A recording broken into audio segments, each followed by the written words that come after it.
Hello అండి, అందరికీ నమస్కారం. ఈరోజు మనం గోగుమళ్ళ కవిత గారు రచించిన మబ్బులు వీడిన జాబిలి అనే ఓ చక్కటి కథను విందాం. ఇక కథలోకి వెళ్దాం. ఇంత సంతోష సమయంలో నువ్వేంటే అలా పట్టనట్టు కూర్చున్నావు? సే సంథింగ్ యార్. పెళ్లి కుదిరిన సందర్భంగా ముగ్గురు ప్రాణ స్నేహితురాలకి ట్రీట్ ఇస్తున్న రుధిర తానుగా అడగలేకపోయినా కలిసినప్పటి నుంచి సంహిత వాలకం గమనిస్తున్న మేఘన ఉండబట్టలేక అడిగేసింది. అప్పటిదాకా మ్యాగజైన్ తిరిగేస్తున్న సంహిత పుస్తకం మోస్తూ నిట్టూర్చింది. There is something to say. ఆ సమాధానం విన్న రుధిర, మేఘన, ప్రజ్వల ఒకరి ముఖాలొకరు చూసుకున్నారు. వాళ్ళని మరింత ఆశ్చర్యానికి గురి చేస్తూ చెప్పడం మొదలెట్టింది సంహిత. రొటీన్గా పెళ్లి చూపులు జరిగాయి. అలాగే రొటీన్గా పెళ్లి జరిగిపోతోంది. అంతకంటే రొటీన్గా హనీమూన్. ఆ తర్వాత అసలు కథ మొదలై భర్తలోని బలహీనతలు భార్యకి, ఆవిడలోని మైనస్ పాయింట్లు ఆయనకి తెలిసిపోయి ఒకరిపై ఒకరు అయిష్టాన్ని పెంచుకొని గొడవలు పడుతూ సర్దుకుపోతూ ఇటు కలిసి బ్రతకలేక అటు తెగించి విడిపోలేక అలాగే రొటీన్గా అవస్థలు పట్టమేగా పెళ్ళంటే. పాపం అలాంటి లంపటంలో పడబోతున్న రుధిర ఇలా ట్రీట్ ఇచ్చి సెలబ్రేట్ చేసుకుంటుంటే ఏం మాట్లాడని చెప్పు. నథింగ్ టు సే అంటూనే నాందేడు చాంతాడంత లెక్చర్ ఇచ్చావు కదే. అయినా ఇది శుభమా అని పెళ్లి చేసుకుంటుంటే దాని ఉత్సాహమంతా నీరు కార్చేసేటట్టు ఆ మాటలేంటే? ముఖం చిట్లిస్తూ అడిగింది మేఘన. నేను జరుగుతున్నదే చెప్పాను. నా ఉద్దేశంలో పెళ్లి చేసుకున్న ప్రతి వ్యక్తి తన జీవిత భాగస్వామితో ఏదో ఒక సందర్భంలో ఏదో ఒక విషయంలో కాంప్రమైజ్ అయి తీరవలసిందే. అలా ఎదుటి వ్యక్తితో తనకిష్టం లేని దాని గురించి కాంప్రమైజ్ అయి బలవంతంగా కలిసి బ్రతకటం కంటే అసలు పెళ్లే చేసుకోకుండా ఉండడమే మేలని నా అభిప్రాయం. అబ్బా, దాన్నెందుకు కదిల్చారే? ప్రేమ పెళ్లి లాంటి విష పదార్థాలతో అమృతతుల్యమైన తన జీవితాన్ని విషమయం చేసుకునే టైపు కాదే అది. అసలు ఎంచక్క ఎడారిలో ఏకాకల బ్రతికేయడంలో ఉండే ఆనందం మీకేం తెలుసు? ఇండైరెక్ట్ గా సంహితకు చురకంటించింది ప్రజ్వల. ఓకే, రుధిరది పెద్దలు కుదిర్చిన పెళ్లి కాబట్టి కాబోయే భర్త ఎలాంటివాడో రుధిరికి ఇంకా తెలియదు కాబట్టి ఫ్యూచర్లో వాళ్ళిద్దరికీ గొడవలయ్యే అవకాశం ఉందన్నావంటే సరే, ఒప్పుకుంటాం. సంహితని సూటిగా చూస్తూ చెప్పడం మొదలెట్టిన మేఘన మధ్యలో కలగజేసుకోబోయిన ప్రజ్వలను చైతన్యంతో వారించి మళ్లీ తన వాదనను కంటిన్యూ చేసింది. నువ్వలా చెప్పడంలో లాజిక్ ఉంది. సరే, ఒకరినొకరు పూర్తిగా అర్థం చేసుకున్న యువతి యువకులు పెళ్లితో ఒకటైతే వాళ్ల మ్యారేజ్ లైఫ్లో కూడా మనస్పర్ధలు వచ్చే అవకాశం ఉందంటావా?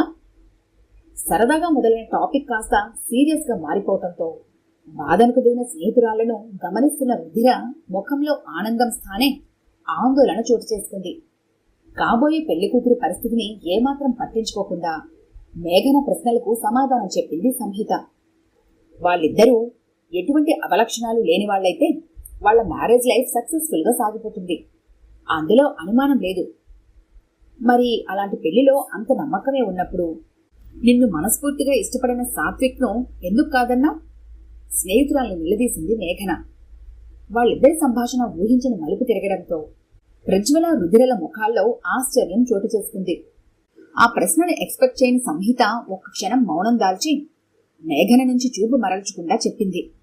సాత్విక్ నన్ను మాత్రమే ప్రేమిస్తే ఆ మిస్టర్ క్లీన్ ప్రేమకు నేనెప్పుడూ ఎస్ అనేదాన్ని. మాత్రమే అన్న పదాన్ని ఒత్తి పలికింది ఆమె. నీకంటే ముందు అతను వేరే అమ్మాయిని ప్రేమించాడనేగా నీ అభ్యంతరం? ఆ అమ్మాయి ప్రాణాంతకమైన వ్యాధితో చనిపోయిందని తెలిసి నువ్విలా మాట్లాడటం ఏమీ బాగాలేదు. స్నేహితురాలి అంతరంగాన్ని చదివేసిన మేఘన అడిగింది. అంటే ఆ అమ్మాయి చనిపోయింది కాబట్టి ఆ ప్రేమను ఆమెపై నుండి నాపైకి షిఫ్ట్ చేశాడంటావా? అందుకు నేను ఒప్పుకోవాలా? సంహిత ఆవేశాన్ని కంట్రోల్ చేసుకుంటూ మళ్లీ చెప్పింది. అసలు అతన్ని నిజంగా ప్రేమేనా? ప్రేమంటే అది ఒకరిపైనే కలగాలి, వారితోనే అంతమవ్వాలి. తలలో తురుముకునే పువ్వులా వాడిపోగానే విసిరి పారేసి మరో పువ్వు కోసం ఎగబట్టాన్ని ప్రేమ అనరు. కాని వాడిపోయిన పూలదండను తీసి మరో పూలదండతో దేవుడి పటాన్ని అలంకరిస్తాం కదా, అది కూడా తప్పేనంటావా? సాత్విక్ దేవుడంతటి మహనీయుడేం కాదే, మామూలు మనిషి. అంటే నీ ఉద్దేశం ప్రకారం సాత్విక్ ప్రేమించిన అమ్మాయి చనిపోయినా ఆమె జ్ఞాపకాలనే ప్రేమిస్తూ మరో తోడు కోరుకోకుండా జీవితాంతం ఒంటరిగానే బ్రతికేయాలంటావా? ఎస్, అదే నిజమైన ప్రేమకు అర్థం. హలో మేడం, ఇది బ్లాక్ అండ్ వైట్ సినిమా కాదు, మల్టీ కలర్ జీవితం. బరువెక్కిన వాతావరణాన్ని తేలికపరచడం కోసం హాస్యంగా మాట్లాడబోయింది ప్రజ్వల. అందుకే అతని ప్రేమను అంగీకరించి నా జీవితాన్ని నాశనం చేసుకోదలుచుకోలేదు. అంతలో బేరర్ బిల్ తీసుకురావడంతో నలుగురమ్మాయిలు మౌనం దాల్చి బిల్ చెల్లించి అక్కడి నుంచి నిష్క్రమించారు. ఆ సంఘటన జరిగిన కొద్ది రోజులకి రుధిర పెళ్లి రంగరంగ వైభవంగా జరిగిపోయింది. అదే సంవత్సరంలోనే ప్రజ్వల, మేఘనలు కూడా పెళ్లిళ్ళు చేసుకుని లైఫ్ లో సెటిల్ అయిపోయారు. సంహిత మనస్తత్వాన్ని ఎరిగిన ఆమె తల్లిదండ్రులు మాత్రం పెళ్లి విషయం పూర్తిగా ఆమెకే వదిలేశారు. అన్ని విధాలా నచ్చిన వరుణ్ణి 1 సంవత్సరంలోగా వెతికి తేవాలని, లేదంటే తాను తెచ్చిన సంబంధాన్ని అంగీకరించి తీరాలని కూతురికి కండిషన్ విధించాడు సంహిత తండ్రి రామకృష్ణ. షరతు విధించాడన్న మాటే గాని గడువు పూర్తయ్యాక బలవంతంగా పెళ్లికి ఒప్పించి కూతురు మనసు నొప్పించడం అతనికి ఇష్టం లేదు. రోజులు వారాలై, వారాలు నెలలై, సంవత్సరం గడువు పూర్తి కావస్తున్నా జీవిత భాగస్వామిని ఎన్నుకునే విషయంలో నిరాసక్తంగా ఉండిపోతున్న కూతుర్ని చూసి మనసులో మదనపట్టం తప్పించి ఏమీ చేయలేకపోయాడా తండ్రి. అలా రోజులు నిస్సారంగా గడుస్తుండగా ఓ శుభ సమయంలో కూతురిలో మార్పు తీసుకురావడానికి ఉపయోగపడే మెరుపులాంటి ఆలోచన ఆయనకు తట్టింది. అదే అదునుగా ఆ ఆలోచనకు కార్యరూపం ఇస్తూ పెళ్లిలైన స్నేహితురాలను కలిసి వాళ్లతో కొద్ది రోజులు గడిపిరమ్మని కూతురికి సలహా ఇచ్చాడు ఆయన.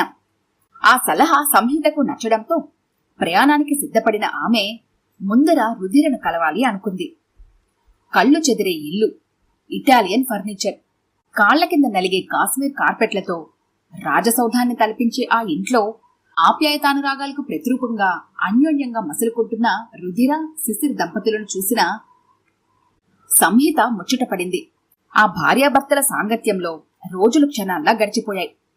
రుధిర పెళ్లికి ముందు ఇచ్చిన ట్రీట్లో ఆమె ఎదుర్కోబోయే మ్యారీడ్ లైఫ్ గురించి తాను వెలిబుచ్చిన అనుమానాలన్నీ పొరపాట్లనే అభిప్రాయం సంహితలో బలపడుతుండగా ఊహించని ఓ సంఘటన జరిగింది. ఓ రోజు నీళ్ల బాటిల్ కోసం ఫ్రిడ్జ్ తెరిచిన సంహితకు అక్కడ బీర్ బాటిల్ కనిపించడంతో అసలు కథ ఆరంభమైంది. అప్పటి వరకు ఉన్నతంగా ఊహించుకున్న రుధిర సంసారం ఒక్కసారిగా నేల మీద కుప్పకూలిపోతున్నట్టుగా అనిపించింది ఆమెకు.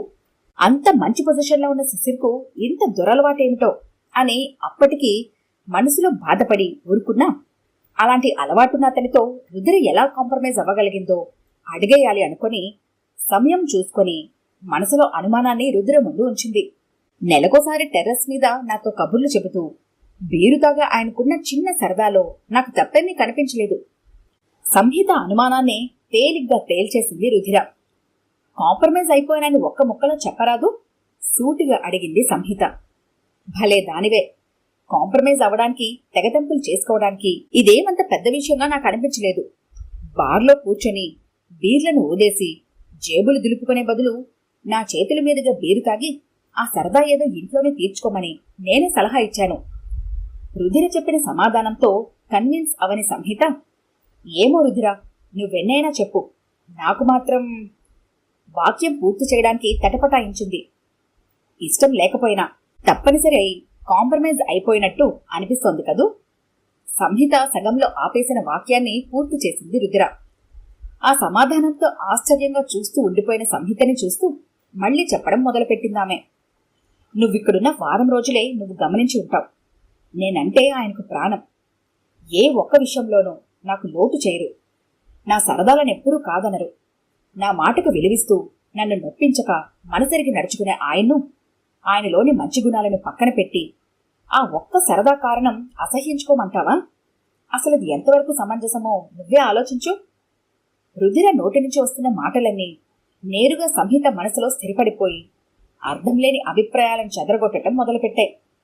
జీవితంలో మొదటిసారిగా ఎదుటి వ్యక్తి స్థానంలో ఉండి ఆలోచించడం మొదలుపెట్టింది సంహిత. ఆ తర్వాత అక్కడ గడిపిన రోజుల్లో ఆ దంపతుల అన్యోన్యతను నిశితంగా గమనించి అర్థం చేసుకున్న సంహిత తన అభిప్రాయం పొరపాటనే నిర్ణయానికొచ్చింది. ఆ తర్వాత తన మరో ప్రాణ స్నేహితురాలు ప్రజ్వలను కలుసుకోవడం కోసం ప్రయాణమైంది సంహిత. ప్రజ్వలది ప్రేమ వివాహం, అందులోనూ మతాంతర వివాహం. తమ ప్రేమను అంగీకరించిన పెద్దల్ని ఎదిరించి పెళ్లి చేసుకున్న ఆ జంట ఎవరి ఆసరా లేకుండా ఉన్నదాంట్లో సంతృప్తిగా అంతకు మించి ఆనందంగా కాపురం చేసుకోవటం చూసి చాలా సంతోషం అనిపించింది సంహితకు. ఎటువంటి ఆడంబరాలకు స్థానం లేని మధ్యతరగతి జీవితాలకు అద్దం పట్టే విధంగా ఉండే ఆ చిన్న పెంకుటింట్లో ప్రజ్వల కబుర్లతో 4 రోజులు ఇట్టే గడిపేసింది సంహిత. ఆ రోజు ఉదయం తను రాత్రి భోజనం చేయకపోవడం వల్ల మిగిలిపోయిన అన్నం గురించి ప్రజ్వలను చీవాట్లేస్తున్న ప్రజ్వల భర్త శ్రీరామ్ మాటలు ఆమె చెవిన పడి ఉండకపోతే అక్కడే మరో 2 రోజులు గడిపి ఉండేదేమో. కాని మితిమీరిన పొదుపుతో పీనాసుగా వ్యవహరిస్తున్న శ్రీరామ్ తీరు ఏమాత్రం నచ్చక ఆ రోజే ప్రయాణానికి సిద్ధమైంది. అదేంటే అంత సడన్ గా వెళ్లిపోవాలని డిసైడ్ అయిపోయావు? కొంపదీసి ఉదయం ఆయన మాటలు విని మిస్అండర్స్టాండ్ చేసుకోలేదు కదా? సంహిత ముఖంలోకి అనుమానంగా తేరిపారా చూస్తూ అడిగింది ప్రజ్వల. ఆ ప్రశ్నకు మౌనంగా ఉండిపోయింది సంహిత. ఆయన దుబారాను సహించే మనిషి కాదే. ఆహారం దగ్గర మరీను. అన్నం పరబ్రహ్మ స్వరూపం కాబట్టి వేస్ట్ చేయకూడదు అంటారు. అంతే తప్పించి నువ్వు అపార్థం చేసుకున్నంత పీనాసు కాదే ఆయన. అయినా ఆయన మాటలు నిన్ను నొప్పించే ఉంటే క్షమించు. స్నేహితురాలు చేతులు పట్టుకుని అభ్యర్థించింది ప్రజ్వల. ఛా, అంత మాటెందుకే? మేఘనను కూడా కలవాలి అనుకుంటున్నాను. అందుకే బయలుదేరదాం అనుకుంటున్నాను. ప్లీజ్ నన్ను ఆపకే. ప్రజ్వల మాటలతో మనసు కుదుటపడిన సంహిత ప్రజ్వల చెయ్యి విడిపించుకొని తన గదిలోకి వెళ్లి బ్యాగ్ సర్దే పనిలో పడింది. అంతలో అక్కడికొచ్చిన ప్రజ్వల భర్త శ్రీరామ్ ప్రయాణానికి తయారవుతున్న సంహితను చూసి ఆమెను పలకరించాడు. వచ్చి 4 రోజులు కూడా కాలేదు, అప్పుడే తిరిగి ప్రయాణమా? ఇంకా కొద్ది రోజులు ఉంటారు కదా అని మీకిష్టమైన మునక్కాయ పచ్చడి మా ఆవిడ చేత పెట్టిద్దామని ఇదిగో ఇప్పుడే బజార్ నుండి కావలసిన సరంజామా అంతా పట్టుకొచ్చాను. మీరు ఇంకొద్ది రోజులు మాతో సరదాగా గడిపితే కాని ఇక్కడి నుంచి బయలుదేరేది లేదు. నవ్వుతూ చేతిలోని సంచీలను భార్య చేతికి అందిస్తూ చెప్పాడు అతను. పర్వాలేదే, ఏమో అనుకున్నాను. నేను మర్చిపోయినా పెళ్లినాడు సంహిత గురించి చెప్పిన విషయాలు బాగా గుర్తుపెట్టుకున్నారే. నవ్వుకుంటూ లోపలికెళ్ళింది ప్రజ్వల.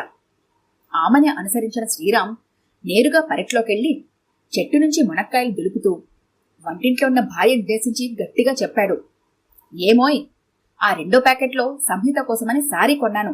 ఆవిడ వెళ్లేటప్పుడు పచ్చడి సీసాతో పాటు ఆ చీర పట్టడం గుర్తుంచుకో. శ్రీరామ్ మాటలు సంహిత చెవిన కూడా పడటంతో అతని ద్వంద్వ ప్రవర్తనకు ముందు ఆశ్చర్యపోయినా ఆలస్యంగా అర్థం చేసుకుని ఆనందించింది. ప్రజ్వల బలవంతంపై మరో 4 రోజులు అక్కడే ఉండి సంహిత ప్రయాణానికి సిద్ధపడుతుండగా ఆ గదిలో అడుగుపెట్టింది ప్రజ్వల. చేతిలో చీర స్నేహితురాల చేతిలో ఉంచి మంచం పైన కూర్చుంది ప్రజ్వల. మళ్ళీ చెప్తున్నానని అనుకోకు. ఆయన బిహేవియర్ ని ఇబ్బంది పెట్టి ఉంటే ప్లీజ్ ఫర్గివ్ మీ. అయ్యో, అలాంటిదేం లేదే. నేను అర్థం చేసుకునే ప్రయత్నంలో మీ వారి పొదుపుతనాన్ని పీనాసితనంగా అపార్థం చేసుకున్నానే. ప్రజ్వల పక్కనే కూర్చొని చెప్పింది సంహిత. మాది ఇంటర్ కాస్ట్ మ్యారేజ్ అన్న సంగతి నీకు తెలుసు కదే. మా వివాహం అన్ని వైపుల నుండి మార్గాల్ని మూసేస్తే కట్టుబట్టలతో గడప దాటిన మేమిద్దరం మరొకరు ముందు చెయ్యి చాపకుండా మా కాళ్ల మీద మేము నిలబడాలని ఆ క్షణమే నిశ్చయించుకున్నాం. ఆయన కాంట్రాక్టర్గా కెరీర్ స్టార్ట్ చేశారు. ఆయన తెచ్చే కొద్ది సంపాదనతోనే ఇల్లు గడవాలి. అందుకే ఇద్దరం మాకిష్టమైన ఎన్నో సరదాలను చంపుకున్నాం.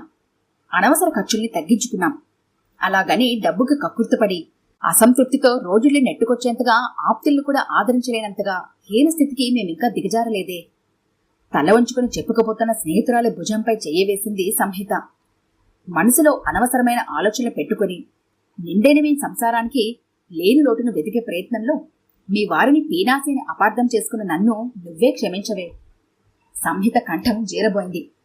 అపార్థం వీడి తేలికైన మనసుతో తన 3వ స్నేహితురాలు మేఘనను కలవటానికి ప్రయాణమైంది సంహిత. మేఘన భర్త పేరు పొందిన కార్డియాలజిస్ట్. నవ్వు నవ్వించనే సూత్రాన్ని సర్వదా అనుసరించే సరదా వ్యక్తికి భార్య అయిన మేఘన అదృష్టవంతురాలని అనుకోకుండా ఉండలేకపోయింది సంహిత. ఇంట్లో ఉన్నంతసేపు కామెంట్లతో జోక్లతో సరదాగా గడిపేసే మోహన్ పట్ల ఆమె మనసులో అభిమానం ఏర్పడింది. అయితే వీలున్నప్పుడల్లా అతని స్నేహితురాలతో చట్టాపట్టాలేసుకుని షికార్లకు పోవటం, అంతకు మించి తను అక్కడికొచ్చింది మొదలు పోగొట్టుకున్న విలువైన వస్తువేదో దొరికినట్టు తన వంక అదోలా చూడటం ఏమాత్రం సంహితకు నచ్చలేదు. అలాంటి భర్తతో ఎలా అన్యోన్యంగా మసలగలుగుతుందో అర్థం కాని సంహిత ఒకరోజు ఏకంగా మేఘనని అడిగేసింది. ఇంత ఇంటిమేట్ గా అతను నువ్వు పక్కన లేకుండా ఆడ స్నేహితురాళ్లతో ఎక్కడికంటే అక్కడికి మీ ఆయన చెక్కేయడం నువ్వెలా సహిస్తున్నావో గాని నాకు మాత్రం ఏమాత్రం నచ్చలేదే. సంహిత అనుమానాన్ని ఊహించిన మేఘన సంసారం అనేది నమ్మకం అనే పునాది మీద కట్టిన భవంతి లాంటిది. ఆ పునాది పదిలంగా ఉన్నంతకాలం ఆ సంసారానికెప్పుడు ప్రమాదం రాదు. మా ఇద్దరి మధ్య ఉన్నవి అంతులేని ప్రేమ, అంతకు మించిన నమ్మకం గాని అర్థం లేని అనుమానాలు కావే. మరో మాటకు అవకాశం లేకుండా చెప్పింది. ఆ సమాధానంతో మనసుని మెలిపెడుతున్న మోహన్ ప్రవర్తన గురించి వెల్లడి చేయదలుచుకున్న కోరికను మనసులోని అణిచేసుకుని మౌనం దాల్చింది సంహిత. బయటకలా కనిపించినా ఆయన మనసులో స్థానం నా ఒక్కదానికేనే. ఈ విషయం ఇంత కొద్ది సమయంలో నీకు అవగతమయ్యేలా మాటల్లో చెప్పడం కష్టం. అన్నట్టు ఈ రోజు నువ్వు ఊరెళ్ళిపోతున్నావని తెలిసి హాస్పిటల్కి వెళ్లబోతూ ఈ గిఫ్ట్ నీకివ్వమని ఇచ్చి వెళ్లారు, తీసుకో అంటూ బంగారు పట్టీలున్న గిఫ్ట్ బాక్స్ ఫ్రెండ్ చేతిలో పెట్టింది మేఘన. మనసులో ఆలోచనలు పరుగులు తీస్తుండగా ఆ గిఫ్ట్ ఇవ్వడం వెనుక మోహన్ అంతరార్థమేమిటో మేఘనతో చెప్పేయాలనుకుంది సంహిత. నోరు తెరవబోయింది. ఇవి ఆయనెంతో ఇష్టపడి తన చెల్లెలి పెళ్లి కోసం తయారు చేసిన పట్టీలే. ఆ అమ్మాయి యాక్సిడెంట్లో చనిపోవడంతో జ్ఞాపకంగా వీటిని ఆయన బీరువాలో దాచారు. నువ్వు ఆయన చెల్లెల్లా ఉన్నావట. నువ్విక్కడికొచ్చిన క్షణం నుంచి నాతో ఎన్నిసార్లు అన్నారో ఆ మాట. తోబుట్టుగా భావించి ఇస్తున్న బహుమతిని స్వీకరించమని నీతో చెప్పమన్నారే. మేఘన చెప్పటం ముగించింది. మేఘన మాటలు విన్న సంహితకు తన మీద తనకే అసహ్యమేసింది. మనసులో అనుమానాన్నంతా కన్నీరుగా ప్రవహించింది. అప్పటి వరకు గుండెల్లో బిగించి పట్టిన బాధంతా మాటల వెల్లువై ప్రవహించడం మొదలుపెట్టింది. ఎదుటి వ్యక్తి ఇష్టాయిష్టాలను, అభిప్రాయాలను గౌరవించి మసలుకునే మీ నిండు మనస్తత్వాలలో కాంప్రమైజ్ అనే లోపం చూపించి అర్థం లేని, ఎందుకు పనికిరాని అభిప్రాయాలతో ఇప్పుడు మీరంతా అనుభవిస్తున్న ఇంతటి ఆనందాన్ని దూరం చేసుకున్నాను. స్నేహితులైన మీరు ముగ్గురు పెళ్లిళ్ళు చేసుకుంటే మీ భవిష్యత్తుల గురించి అర్ధరహితంగా వారించాను. కాని ఇప్పుడు మీ కాపురాలు చూశాక లోపం ఎదుటి వ్యక్తిలో కాదు, నాలోనే ఉందని నాకు అర్థమైంది. ఒక్కసారిగా బర్స్ట్ అయిన సంహితను ఆపదలుచుకోలేదు మేఘన.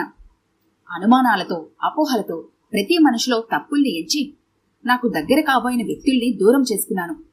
నా జీవితాన్ని చేజేతులా నేనే నాశనం చేసుకున్నాను. ప్రతి వ్యక్తికి కొన్ని ఇష్టాయిష్టాలు ఉన్నట్టే ఆ వ్యక్తి మనస్తత్వంలో భాగంగా కొన్ని బలహీనతలు కూడా ఉంటాయి. ఆ బలహీనతల్ని అవలక్షణాలుగా అపార్థం చేసుకున్నట్టే అయితే ఈ భూప్రపంచంలో అవి లేని ఏ ఒక్క వ్యక్తి నీకు కనిపించడు. ఇప్పటికీ మించిపోయిందేమీ లేదు.